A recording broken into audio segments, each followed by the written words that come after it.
Bonjour à tous. Alors aujourd'hui, dans le cadre de notre étude sur texte, on va continuer avec le Seif Gimel du Siman 495, Tetsé. Donc on est sur les Ilchot Yom Tov. Et qu'est-ce que nous dit ici le Shulchan Aruch, le M'chaber? En motzi'in massa al habema beyom tov. On ne fait pas sortir de charge sur une bête le jour de Yom Tov.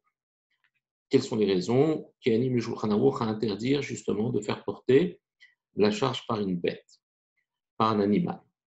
Alors le Mishnah Moura nous dit En motzim massa, les filles d'Aat Haga, selon le Da'at du Haga, donc de Rama, la île Siman Ramu, plus haut dans le Siman 246, Seif Gimel, au troisième sous-chapitre, De'en Adam Metsuve al Shevitat Behema, c'est qu'un homme n'est pas ordonné de reposer sa bête.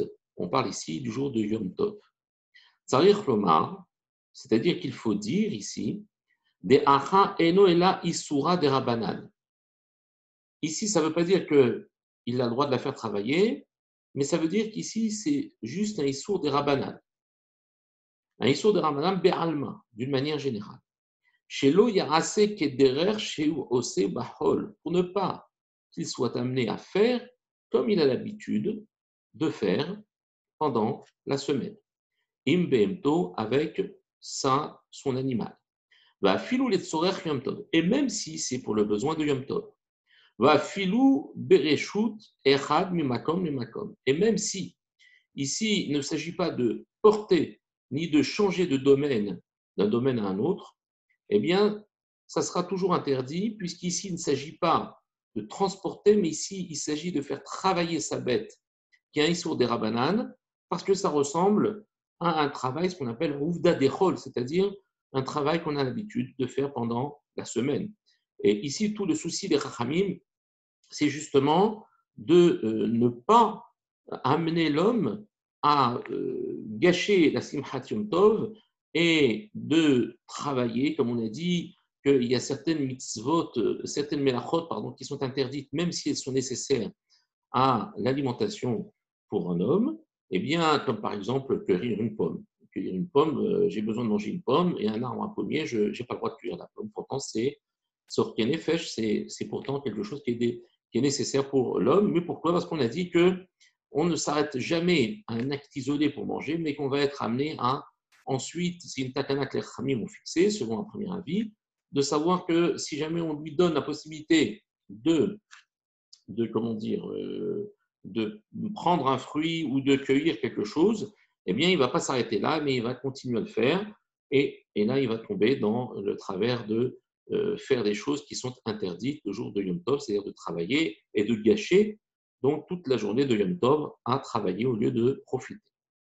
D'accord? Donc, ici, on te dit que quoi? Hein? Que Afilou Bereshut Echad, même si c'est dans un même Reshut, mais Makom les Makom, d'un endroit à un autre, Namé Asou, c'est aussi interdit. Ou le Fizem, et c'est la raison pour laquelle, d'accord, Lachon en Motzi'in Lavdavka.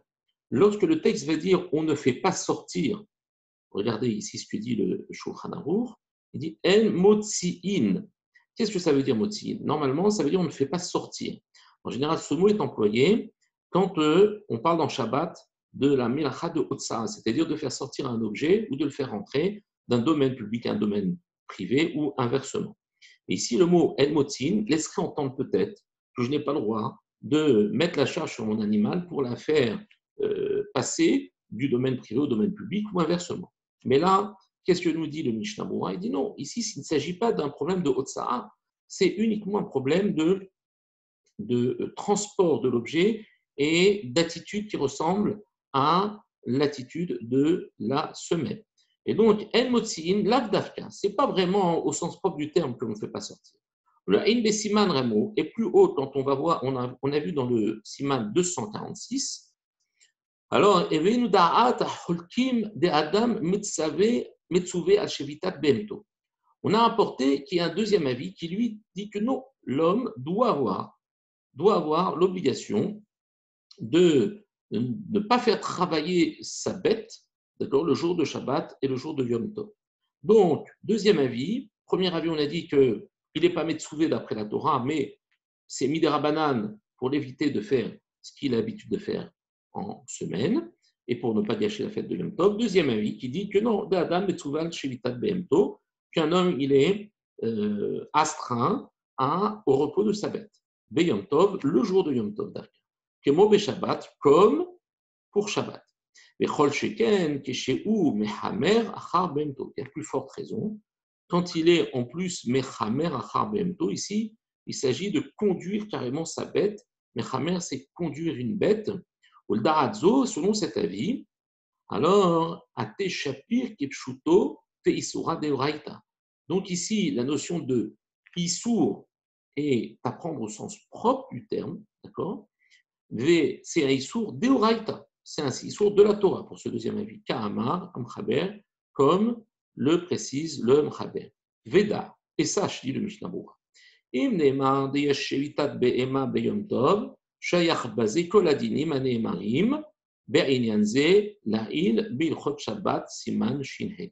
Et si jamais on considère ce deuxième avis, dont on dit qu'ici il y a un issour de Yeshevitat Behema, Yom Tov, qu'on doit, au même titre que Shabbat, faire reposer son animal le jour de Yom Tov, Shayach Bazé, du coup, il reste exactement conditionné par les mêmes règles, Kol Adinim, Ale Marim, Be'inyanze, Leril, Be'ilchot Shabbat, Siman, Shinhe. Donc ces dinim, ils ont été dits précédemment dans le Siman Shinhe, c'est le Siman 305, au sujet de Shabbat.